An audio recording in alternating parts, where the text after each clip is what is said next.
আমাদের শিল্পমন্ত্রী সাহেব বলছেন যে খেজুরের বদলে তোমরা বড়ই খাও।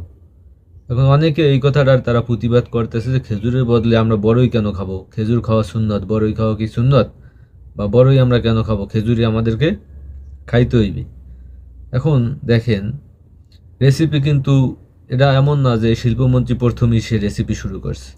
রেসিপি কিন্তু অনেক আগের থেকেই চলে আসছে, বিকল্প আমরা অনেক কিছু খাইয়ে আসছি। যেমন আমরা সেই বেগুনের বদলে কি খাইছি, মিষ্টি কুমড়া দিয়ে বেগুনি বানাইয়ে খাইছি।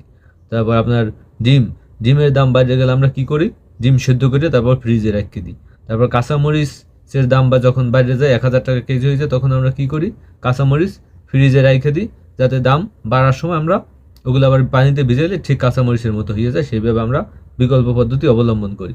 আবার বার্গার আমরা কি কাঁঠাল দিয়ে বার্গার বানাইয়া খাই। এরকমের বিকল্প পদ্ধতি তো আমরা অবলম্বন করি, এগুলো আমরা অভ্যস্ত হয়ে গেছি। তো সে জায়গায়